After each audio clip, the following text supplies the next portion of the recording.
नमस्कार, मनालीज food for सोलमध्ये आपल्या सगळ्यांचं अगदी मनापासून स्वागत. उन्हाळ्यात चैत्र महिना सुरू झाला की आपल्याला चाहू लागते ती गुढीपाडव्याची आणि त्याच्यानंतर चैत्र विशेष अशा हळदी कुंकवाची. तेव्हा वाटली डाळ, कैरीची डाळ म्हणजेच आंबे डाळ याची रेसिपी झालीच पाहिजे, होय ना? बाजारात मस्त अशा कैरी आल्यात. इथं मी अशी ही तोतापुरी कैरी घेतली आहे आणि 1 कप हरभऱ्याची डाळ 3 ते 4 तास आपण गरम पाण्यात भिजवून घ्यायची आहे. आपल्याकडे जेव्हा कमी वेळ असतो तेव्हा आपण ही डाळ गरम पाण्यात भिजवली की ती डाळ छान पटकन भिजते. तुम्ही जास्त वेळ भिजवणार असाल तर मग गार पाण्यात भिजवली तरीसुद्धा चालते. आता इथं ही लांबसर अशी तोतापुरी कैरी जी मध्यम आंबटसर असते, खूप जास्ती आंबट नसते आणि अगदी सपक पण नसते, अशा कैरीचे काप करून आपण त्याचा किस करून घ्यायचा आहे. आणि आता मिक्सरच्या भांड्यात आपण ही 4 तास भिजवलेली हरभऱ्याची डाळ जी आपण गरम पाण्यात भिजवली होती ती आता मस्त भिजली आहे. त्यातलं सगळं पाणी उपसून आपल्याला ही हरभऱ्याची भिजलेली डाळ या मिक्सरच्या भांड्यामध्ये काढून घ्यायची आहे. ही डाळ तुम्ही बघू शकता छान भिजली आहे, त्यामुळे गरम पाण्यात आवर्जून भिजवायची, म्हणजे अगदी कमी वेळ असेल तरीसुद्धा ही डाळ छान भिजते. अगदी थोडंसं मी 1-2 चमचे ह्याच्यात पाणी ठेवलं आहे जेणेकरून डाळ अगदी कोरडी लागू नये खाताना.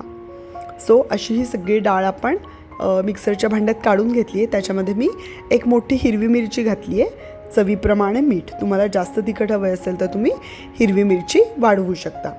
आता याच्याचमध्ये आपण 1 चमचा साखर घालायची आहे.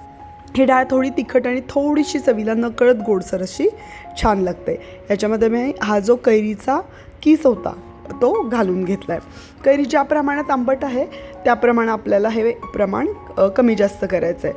तुम्ही मिक्सरला बारीक करून मग एकदा चाखून बघून मग तुम्हाला कमी आंबट वाटली तर परत आपण हे कैरीचा किस थोडा वरून घालू शकतो. अशी ही आपल्याला भरडसर कैरीची डाळ म्हणजे हरभऱ्याची डाळ वाटून घ्यायची आहे. खूप जास्त बारीकही करायची नाही आहे किंवा खूप जास्ती मोठी ठेवायची नाही आहे. साधारण भरड अशी तोंडात या डाळीचा कच्चा तुकडा आलेला खूप छान लागतो. आता ही झाली डाळ वाटून ज्याच्यामध्ये आपण कैरी आणि हिरवी मिरची घालून घेतली आहे. मी वरून थोडीशी परत कैरीचा किस घातला आहे कारण मला चाकून बघितल्यावरती थोडी परत कमी आंबट वाटली. आता याच्यामध्ये आपण भरपूर बारीक चिरलेली कोथिंबीर घालून घ्यायची आहे. आणि सगळ्यात महत्त्वाची याची फोडणी. ही फोडणी खमंग चुरचुरीत छान बसली की वाटली डाळ इतकी चवीला सुंदर लागते की बाकी काही नको, फक्त नुसती वाटली डाळ ही कैरीची डाळसुद्धा चवीला छान लागते.